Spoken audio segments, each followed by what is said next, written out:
Hi, we're here with Rebeca Muniz, who's running for Seattle School Board, position 3. Rebecca, would you like to go ahead with your 2-minute introduction? Yes, so my name is Rebeca Muniz. I'm running for Seattle School Board position 3.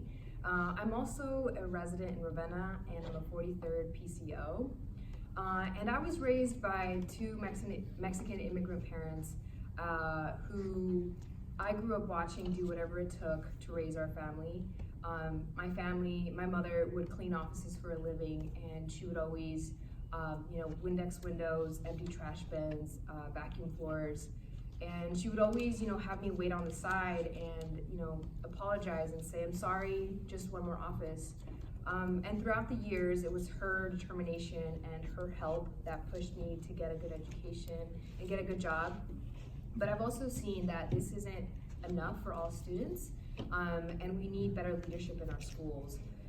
We still have a lot of students stuck in a cycle of poverty. So I graduated from the University of Washington with my master's degree in education policy and leadership.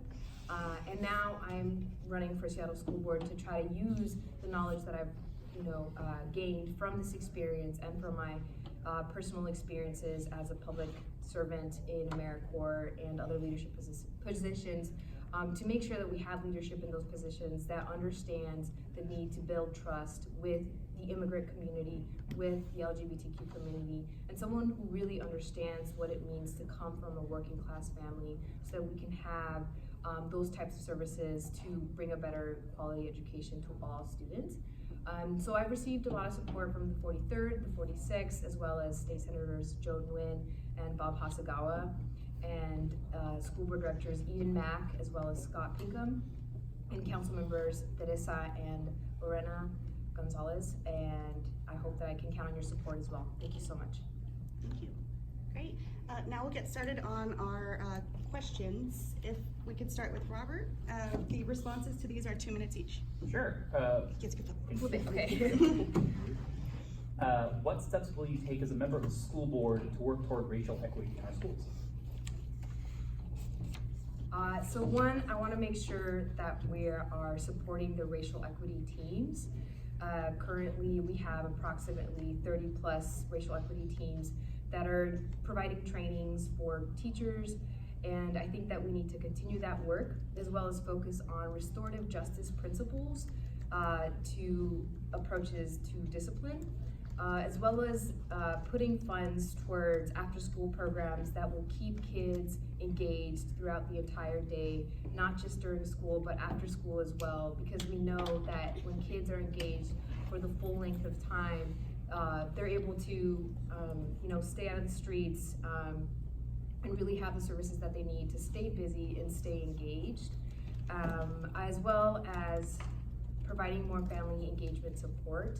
I want to make sure that we're providing training to families across the district who need to be engaged, that are from low-income families, that are also from a different cultural background, and yeah.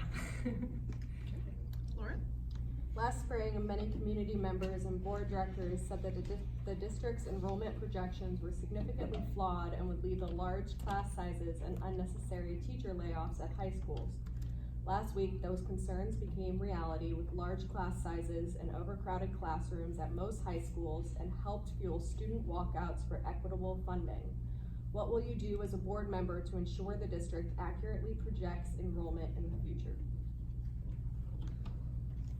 So I have some personal insights on this, because growing up with immigrant parents, we had to move a lot. It was very difficult to find stable housing, and this is something that we need to take into consideration when we're thinking of funding models for the different schools across the district, right? We need to be looking at where do we have a higher concentration of immigrant families, and where do we have a higher concentration of low-income families, because these are the areas that we need to be prioritizing when we are thinking of where should we fund, where should we allocate our funds. We want to make sure that we're providing stable funding to these areas, because we know that families move, but that doesn't mean that their enrollment rates will drop, right? It just means that we don't know who will be going to these schools because because of the fluctuation of migration patterns. So if I were to be elected, I would want to make sure that we're taking that into consideration when we're deciding where we prioritize funding. Thank you. Sherry? Students in special education continue to not receive the education that they are morally and legally entitled to. How would you ensure that students, educators, including paraprofessionals in schools are supported both with policy and funding? Sorry, let me read this question again. Yeah, go ahead. Students in special education continue to.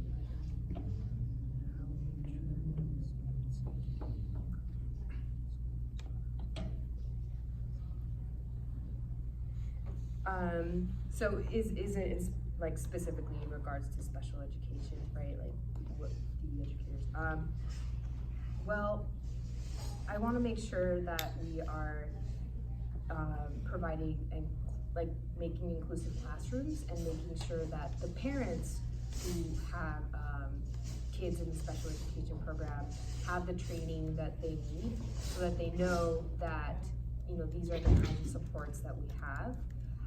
I would also want to make sure that those special ed teachers are given the proper curriculum as well as, you know, payment and mentorship across the district. This is something that I've heard isn't being provided as much as it should be. So I would prioritize those things. Katie? What factors would you weigh and how would you decide to alter attendance boundaries and determine the populations that will attend a school? Right now, for example, Robert Eagle's staff is incredibly overcrowded while Whitman Middle School is far under capacity. How would you address situations like this? The superintendent seems to be advocating for Licton Springs K-8 to be moved away from its current site. Do you support the superintendent's plan?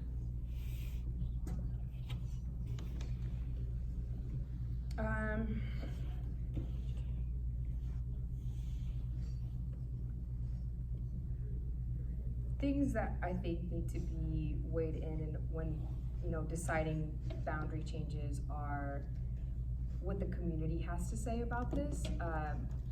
There has been a lot of issues around transparency and whether or not we're including the community in decisions like boundary changes, as well as the demographics that, you know, the demographics of the students that are going to be affected by these boundary changes. And I think that is something that we need to be determining. So one, what are the parents and the families saying around the boundary changes, as well as how will this impact students of color, as well as immigrant families? Are we taking into consideration the needs of these groups, and whether or not they will be given more opportunities or not, as well as, again, the needs of those populations, I would say, are things that I would focus on the most. All right, and now we'll open this up to questions from everyone, follow-ups, starting with Summer, then Matt. The responses to these are 1 minute each. If elected, would you maintain the Seattle Public Schools' current policy of opposing new charter schools? And would you advocate against privatization and corporate control in our district, and how? Yes, I would not support charter schools. And what was the second part? The second question is, how would you advocate against privatization and corporate control in our district? I would say looking at the curriculum, right? What kind of curriculum we're bringing into our schools, as well as the different contracts. Who are we partnering with?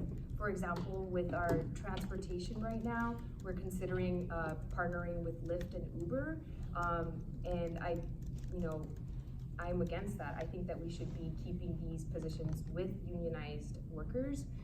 So making sure that I'm looking at that, like which corporations are we partnering with and who will be affected in our district is how I will maintain that separation.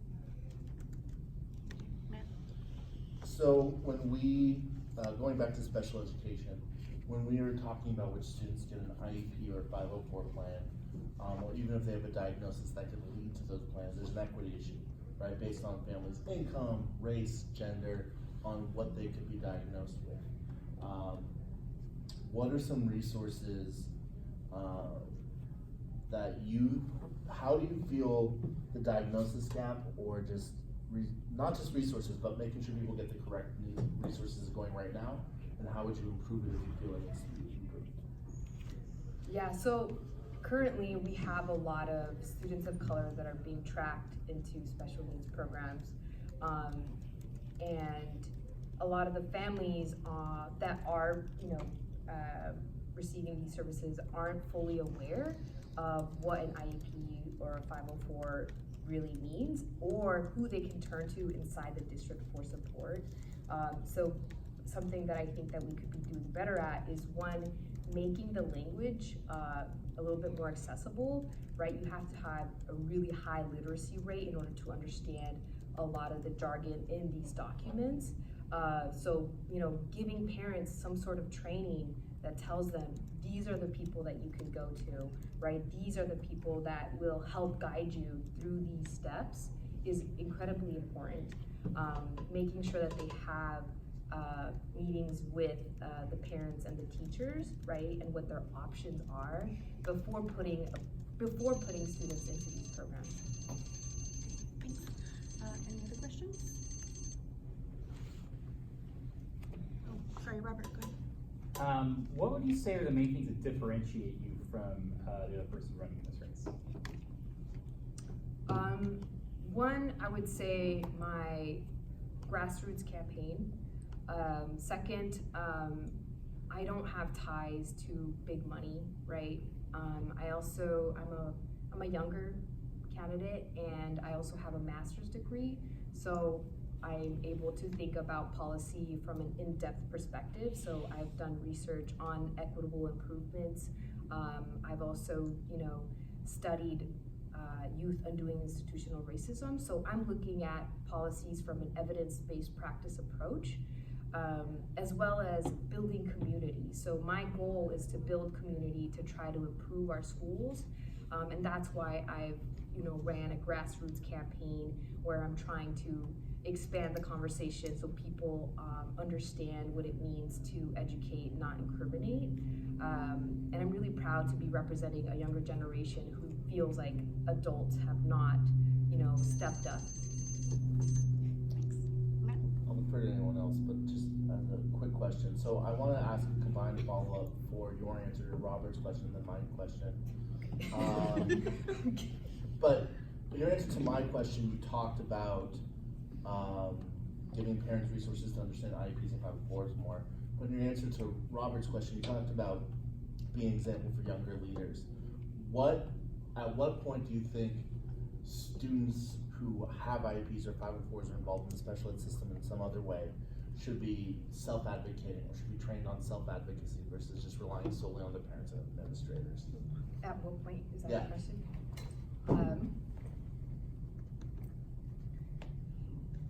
As soon as they feel like they can. I don't think that there's a specific age that students can advocate for themselves, but as soon as they have the desire to advocate for themselves, I think that they should be able to. And we see that now, for example, with Greta Thunberg, who is a climate youth activist. And she's as young as, like, I think 12 years old, 13 years old, 16? 16? Thank you. She started when she was 13. She probably started. Oh, okay, thank you. That's where I got that.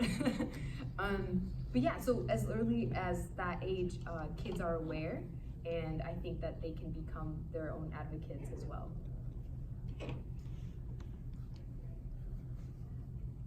I'll take one. So OSPI has found that schools across the state, including Seattle, still do not provide enough lunch or recess time for students. How would you address that problem? So ideally, and this is one of my goals, is providing free lunch and breakfast for schools with a 40% higher low income rate. This is one of the most important things that we can do to increase graduation rates. And it has a direct correlation with their academics.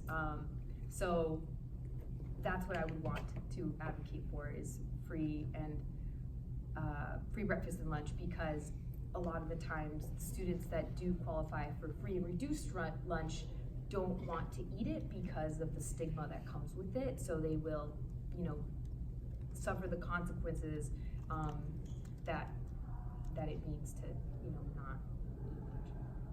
Thank you. Summer? I just had a follow-up to mine, because we talked about funding when we talked about the enrollment, but what Seattle Public Schools did, it was the staff, did this year was put out projections before the levy passed as if they were going to have to be in a very serious crunch. So they put out very conservative estimates of students attending schools, especially high schools.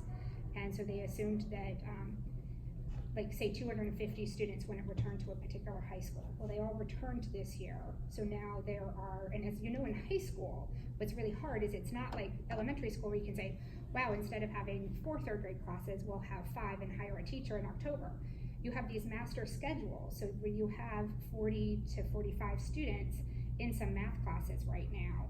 And so what's really hard is that felt very purposeful to parents. So it's not just a funding issue, it is driven by funding. And they were trying to, it felt to parents, they were trying to put less funding into the schools and keeping more funding at headquarters for SPS. So if you can talk about how as a board member would you address that situation if staff came to you with wildly different projections than in the past without really solid evidence? Yeah, I would definitely raise some questions around why we're prioritizing money for district staff instead of staff for the teachers that are going to be in the schools. I think that this is coming from scarcity and fear, but I think that needs to be reversed. We need to make sure that the teachers are being prioritized and not holding out for district staff pay. And I think some people might disagree with me on that, but I think that overall this is what we need to do if we're going to take an equity-based approach to improvement in some of those schools, right? No one wants to hear that someone's getting paid $300,000 and that we could have staffed another teacher, but yeah, so I would say we need to be asking the bigger questions of why are we saying that the projections in this area are not going to be what we're saying, because a lot of the times some of that data isn't correct. So we need to double check our numbers in those areas. Anyone else? Got time for a couple more if you want. All right. Oh, that's Oh, fine. go ahead, Sharon. I think this might be